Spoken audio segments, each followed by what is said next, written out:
मित्रांनो, जसं की आपल्याला माहिती आहे, सी-ई-टी सेलने 2026-27 मध्ये ज्या सी-ई-टीज घेतल्या जाणार आहेत, त्या सी-ई-टीच्या रजिस्ट्रेशनसाठी आपलं पोर्टल सुरू केलेलं आहे. आणि या पोर्टलवरती आता जे विद्यार्थी 2026 मध्ये सी-ई-टी देणार आहेत, असे विद्यार्थी रजिस्टर करू शकतात. आता विद्यार्थी मित्रांनो, जर तुम्ही या सी-ई-टीसाठी रजिस्ट्रेशन ऑलरेडी केलं असेल किंवा जर तुम्हाला या सी-ई-टीचं रजिस्ट्रेशन करायचं असेल, तर कुठल्या चुका तुमच्याकडनं होऊ शकतात आणि जर तुमच्या चुका झाल्या असतील, तर त्याचं करेक्शन कसं करायचं, या सर्व गोष्टी आपण आजच्या व्हिडिओमध्ये डिटेल डिस्कस करणार आहोत. तर हॅलो विद्यार्थी मित्रांनो, मी तुमचा एज्युकेटर अरविंद आणि तुमचं स्वागत आहे ग्लोबल ऑनलाईनमध्ये.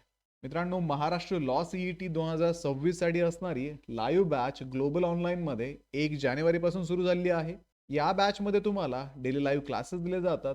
परीक्षेपूर्वी तुमचा संपूर्ण सिलेबस मराठी आणि इंग्रजी अशा दोन्ही माध्यमांमधून कव्हर केला जातो. तसेच विद्यार्थी मित्रांनो, परीक्षा झाल्यानंतर तुमच्या ॲडमिशनपर्यंत ग्लोबल ऑनलाईन तुम्हाला गाईड करण्याचं काम करते. तर या बॅचमध्ये तुम्हाला रेकॉर्डेड व्हिडिओ लेक्चर्स सुद्धा अवेलेबल असतात. संपूर्ण अभ्यासक्रमाच्या नोट्स दिल्या जातील. 50 पेक्षा अधिक मॉक टेस्ट आणि 2000 पेक्षा अधिक एमसीक्यू सुद्धा तुम्हाला या बॅचमध्ये दिले जाणार आहेत.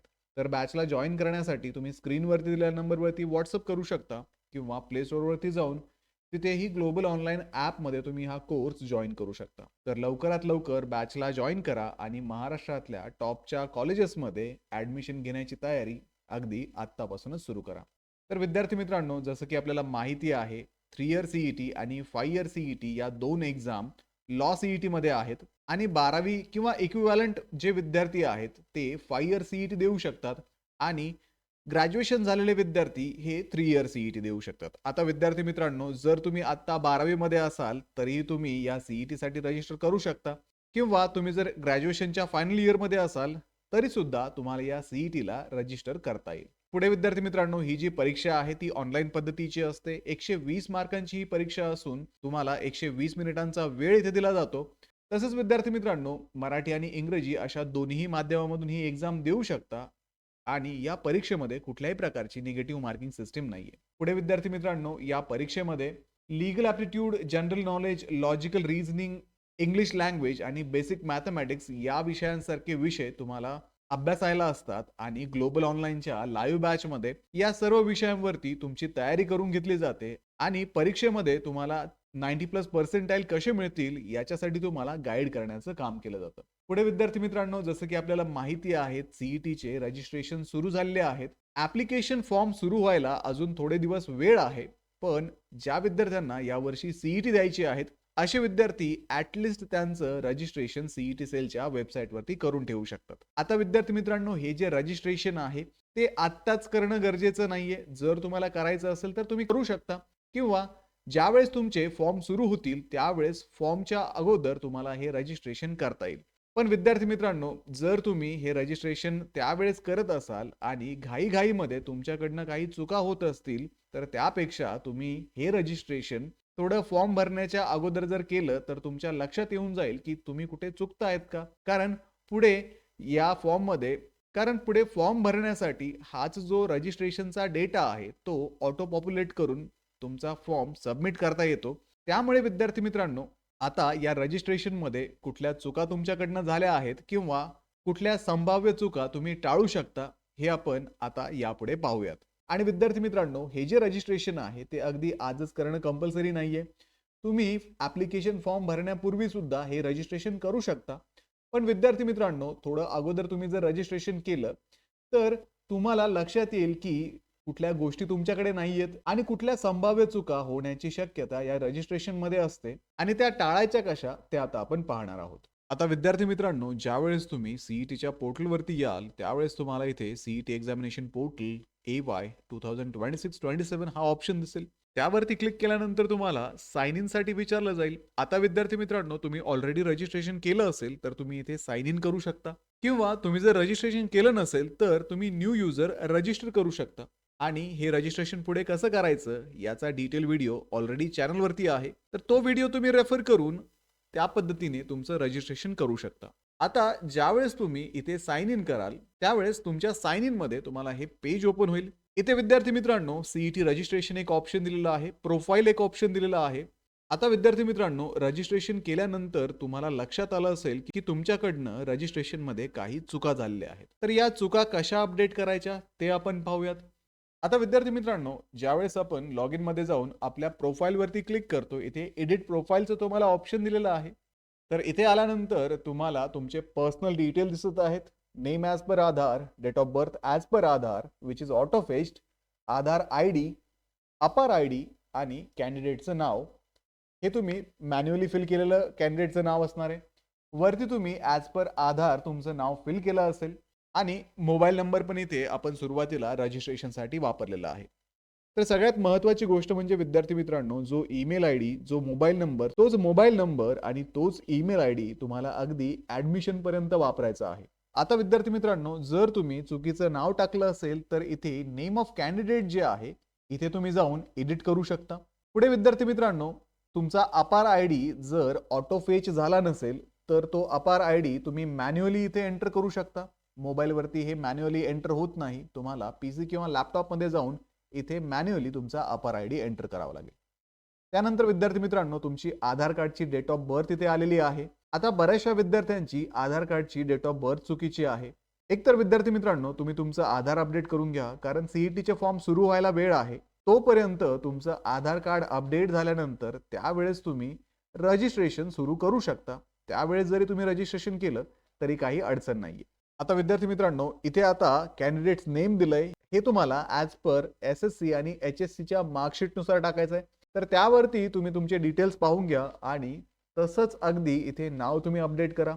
त्यानंतर तुमची डेट ऑफ बर्थ जी आहे, आता आधारवरती ऑटो फेच झालेली वरती एक डेट ऑफ बर्थ होती. इथे तुम्हाला तुमची date of birth manually enter करण्यासाठी सोय आहे. जर तुमची आधारवरती डेट ऑफ बर्थ अपडेट होत नसेल आणि तुमची डेट ऑफ बर्थ ही 10वीच्या मार्कशीटवरती असेल तर ती डेट ऑफ बर्थ तुम्ही इथे एंटर करू शकता. पुढे मग फादर्स नेम व्यवस्थित टाका, मदर्स नेम व्यवस्थित टाका. पुढे गेल्यानंतर तुम्हाला जेंडर इथे सिलेक्ट करायचंय. जेंडर तुम्ही इथे आत्ताही चेंज करू शकता. जर तुम्ही चुकून दुसरं जेंडर सिलेक्ट केलं असेल तर तुम्ही इथे करेक्ट जेंडर सिलेक्ट करा. त्यानंतर रिलिजनमध्ये तुम्ही इथे आत्ताही चेंजेस करू शकता. रिजन तुमचा कुठला आहे, तुम्ही ग्रामीण भागातून आहात की शहरी भागातून, त्यानुसार तुम्हाला इथे रिजन चेंज करता येतोय. तुमची मदर टंग जी आहे, तुमची मातृभाषा जी आहे, ती तुम्ही इथे चेंज करू शकता. त्यानंतर तुमची जी नॅशनॅलिटी आहे ती सुद्धा तुम्ही इथे चेंज करू शकता. जर तुम्ही मॅरिड असाल तर तुमचा मॅरिटल स्टेटस इथे चेंज करता येतो. चुकून मॅरिड झाला असेल तर अनमॅरिड करता येईल, अनमॅरिड झाला असेल तर मॅरिड करता येईल. त्यानंतर तुमच्या स्पाउसचं नेम तुम्ही इथे अपडेट करू शकता. पुढे विद्यार्थी मित्रांनो, तुम्ही तुमचा परमनंट ॲड्रेस सुद्धा इथे अपडेट करू शकता. त्याचीही सोय अजून तुम्हाला इथे अवेलेबल आहे. तर तुमच्या आधार कार्डवरती जो ॲड्रेस आहे, ॲज पर आधार कार्ड हा ॲड्रेस तुम्ही एंटर करा. पुढे तुमचा अल्टरनेट मोबाईल नंबर तुम्ही एडिट करू शकता आणि जर तुमचा करस्पॉन्डन्स ॲड्रेस आणि परमनंट ॲड्रेस सेम असेल तर इथे तुम्ही चेकवरती क्लिक करा. मग ॲज इट इज तुमचा वरचा ॲड्रेस खाली कॉपी पेस्ट होईल. आता आपण ऑदर डिटेलमध्ये जर पाहिलं, जर तुम्ही महाराष्ट्राचे डोमिसाईल असाल तर तुम्हाला इथे यस सिलेक्ट करायचंय. मायनॉरिटी असाल तर यस सिलेक्ट करा. नो असेल तर नो करता येईल. पर्सन विथ डिसॅबिलिटी असेल यस करा, नसेल नो करा. त्यानंतर विद्यार्थी मित्रांनो, तुमचं SSCचं पासिंग इयर चुकलं असेल तर ते तुम्हाला इथे एडिट करता येईल. SSCचे जे मार्क्स आहेत ते तुम्ही जर चुकून दुसरे टाकले असतील तर तुम्हाला इथे योग्य मार्क्स टाकता येतील. SSCची स्टेट, त्यानंतर 12वीचा स्टेटस. आता विद्यार्थी मित्रांनो, जर तुम्ही 12वी पास आउट असाल तर तुम्ही इथे यस करू शकता.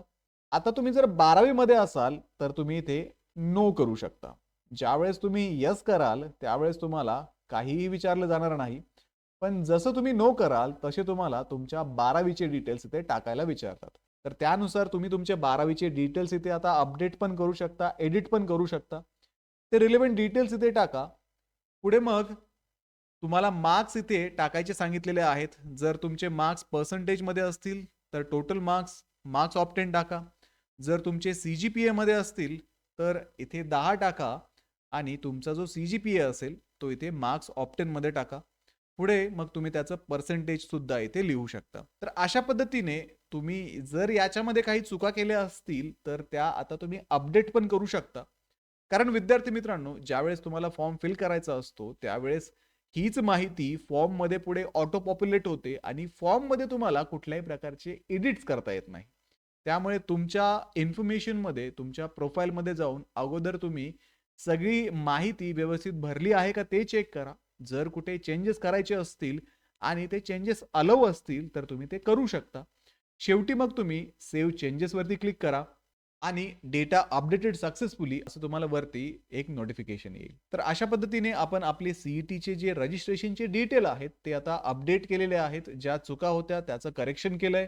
तर या पद्धतीने तुम्ही याच स्टेप्स फॉलो करून तुमचे सगळे काही डिटेल्स व्हेरिफाय करू शकता, एडिट करू शकता आणि अपडेट करू शकता. थोड्याच दिवसामध्ये आपले CETचे ॲप्लिकेशन फॉर्म पण सुरू होतील. तर त्या ॲप्लिकेशन फॉर्म पूर्वी काही गोष्टी तुम्ही करणं महत्त्वाचं आहे. काही डॉक्युमेंट्स तुमच्याकडे असणं महत्त्वाचं आहे. तर त्यासाठी मी पुढचा व्हिडिओ बनवणारच आहे. तर तुम्हीही या स्टेप्स फॉलो करा आणि हे CETचं रजिस्ट्रेशन अपडेट किंवा एडिट करू शकता. सोबतच विद्यार्थी मित्रांनो, जर तुम्ही लॉ CETची तयारी करत असाल, तर ग्लोबल ऑनलाईन पब्लिकेशनचं बुक आता Amazonवरती आणि तुमच्या जवळच्या पुस्तक विक्रेत्याकडे अवेलेबल आहे. डिस्क्रिप्शनमध्ये तुम्हाला Amazonची लिंक पण दिलेली आहे. त्या लिंकवरती जाऊन आजच हे बुक ऑर्डर करा. कारण या बुकमध्ये तुम्हाला कंप्लीट सिलेबस मिळणार आहे. चॅप्टर वाईज एक्सप्लेनेशन इथे असणार आहे.